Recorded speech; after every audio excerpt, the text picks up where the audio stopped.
বুধবার রাত 1:44 পাকিস্তানের বিরুদ্ধে ভারতের অপারেশন সিঁদুর। পাকিস্তান এবং পাক অধিকৃত কাশ্মীরের মোট 9টি জায়গায় হামলা চালিয়েছে ভারত। পেহেলগাঁও হামলার ঠিক 2 সপ্তাহ পর ভারতের এই বিমান হামলা। মূলত যেটা জানা যাচ্ছে যে লস্কর-ই তৈবা, জৈশ-ই মোহাম্মদ এবং হিজবুল মুজাহিউদ্দিনের মতো জঙ্গি ঘাঁটিগুলিতে হামলা চালিয়েছে ভারত। মূলত এই স্থানগুলিকেই কেন বেছে নেওয়া হলো, বিস্তারিত জানুন ইনস্ক্রিপ্টের এই ভিডিওতে। মূলত ভারত পাকিস্তান সীমান্তে জঙ্গি ঘাঁটিগুলিতে হামলা চালিয়েছে ভারত। লস্কর ও জৈশ-ই মোহাম্মদের মোস্ট ওয়ান্টেড জঙ্গিদের বারংবার এই সমস্ত জায়গায় দেখা গিয়েছে। পাকিস্তানের যে জায়গাগুলিতে ভারত হামলা চালিয়েছে সেগুলি হলো Bahawalpur, Muridke, Gulpur, Sawai, Bilal camp, Kotli, Barnala camp, Sarjal camp, Mehmoona camp. হামলার স্থান ও সময় ভারত যে নিজের ইচ্ছে মতো বেছে নেবে তা আগেই জানিয়েছিল দেশ, কিন্তু কোন কোন জায়গায় হামলা এই বিষয়ে সুনির্দিষ্ট মতামত রয়েছে ভারত সরকারের। ভারতের প্রতিরক্ষা মন্ত্রক স্পষ্ট জানিয়েছে যে জায়গাগুলিতে হামলা চালানো হয়েছে তার মধ্যে রয়েছে নিষিদ্ধ সন্ত্রাসী সংগঠন লস্কর-ই তৈবা এবং জৈশ-ই মোহাম্মদের ব্যবহৃত কিছু আস্তানা, এবং এর মধ্যে সবথেকে হাই প্রোফাইল নিশানা ছিল পাকিস্তানের পঞ্জাব প্রদেশের লাহোরের কাছে মুরিদকেতে অবস্থিত একটি মসজিদ চত্বর। মার্কাজি তৈবা মসজিদটি হল সন্ত্রাসবাদী গোষ্ঠী লস্কর-ই তৈবার মতাদর্শিক স্নায়ুকেন্দ্র।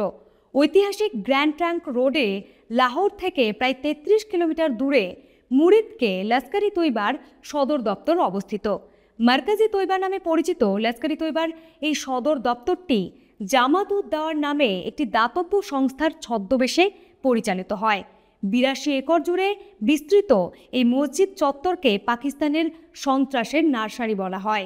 ভারতীয় ভূমিতে হামলার ষড়যন্ত্র করা এবং মদত যোগানোর অভিযোগের জন্য দীর্ঘদিন ধরে ভারতীয় গোয়েন্দা সংস্থার নজরে ছিল মার্কাজি তৈবা মসজিদ চত্বর।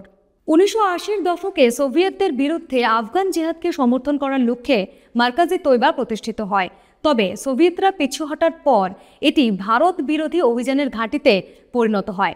9/11 হামলার পর পাকিস্তান যখন লস্কর-ই তৈবাকে নিষিদ্ধ করে তখন এই মার্কাজি তৈবাকে জামাত-উদ-দাওয়া নামে একটি মসজিদের রূপ দেওয়া হয়, তবে আড়ালে এটি লস্কর-ই তৈবার লক্ষ্যই পূরণ করতে থাকে।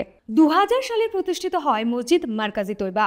বলা হয় আল কায়দা নেতা ওসামা বিন লাদেন এই মসজিদের টাকা পয়সার বেশ খানিকটা যোগান দিতেন। তার মদতে পরিচালিত মার্কাজি তৈবা ছিল হাফিজ সাইদের নেতৃত্বাধীন সন্ত্রাসী সংগঠন লস্কর-ই তৈবার কার্যক্রমের কেন্দ্রবিন্দু। স্থানে লস্করের প্রচার কেন্দ্র, শিক্ষা প্রতিষ্ঠান, একটি মাদ্রাসা, আবাসিকদের আবাসন এবং ধর্মীয় শিক্ষা, অস্ত্র প্রশিক্ষণ এবং নিয়োগের সুযোগ সুবিধা রয়েছে।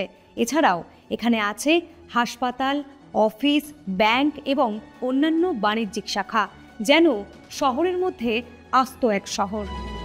ভারতীয় গোয়েন্দা প্রতিবেদনে বারবার স্থানীয় এবং বিদেশি দুই ধরনের যুবকদের মৌলবাদী করে তোলার ক্ষেত্রে এই এলাকার ভূমিকা তুলে ধরা হয়েছে। বছরে আনুমানিক 1000 শিক্ষার্থী বিভিন্ন প্রোগ্রামে ভর্তি হয়। এই চত্বরে নিযুক্ত হওয়া পুরুষদের জন্য আছে সুফা একাডেমি, নিযুক্ত মহিলাদের জন্য একটি পৃথক শিক্ষাকেন্দ্র রয়েছে। এটি লস্কর-ই তৈবার উঁচুতলার নেতৃত্বের প্রশিক্ষণ কেন্দ্র হিসেবেও কাজ করে। সূত্রের খবর 2008 সালের মুম্বাই হামলায় জড়িত সন্ত্রাসবাদীদের এই মার্কাজে প্রশিক্ষণ দেওয়া হয়েছিল। এদের মধ্যে ছিল আজমল কাসাব। পাকিস্তানের গোয়েন্দা সংস্থা ISI এর নির্দেশনায় গোয়েন্দা প্রশিক্ষণ পেয়েছিল এই আজমল কাসাব। লস্কর-ই তৈবার জন্মস্থান ছিল আফগানিস্তানের কুনার প্রদেশ। 1990 সালের দিকে আল কায়দার অর্থ সাহায্যে তৈরি হয় লস্কর। লস্কর-ই তৈবা স্পষ্ট ভাষায় একটি সালাফি জিহাদি সংগঠন। এর প্রতিদ্বন্দ্বী অর্থাৎ জৈশ-ই মোহাম্মদ আবার দেওবন্দি মতাদর্শে অনুপ্রাণিত।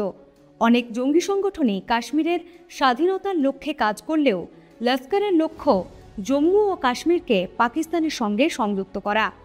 আফগানিস্তানে সোভিয়েত আক্রমণ প্রতিহত করার জন্য লস্কর-ই তৈবা প্রতিষ্ঠা করে হাফিজ মুহাম্মদ সাইদ, জাফর ইকবাল এবং আবদুল্লাহ আজ্জাম।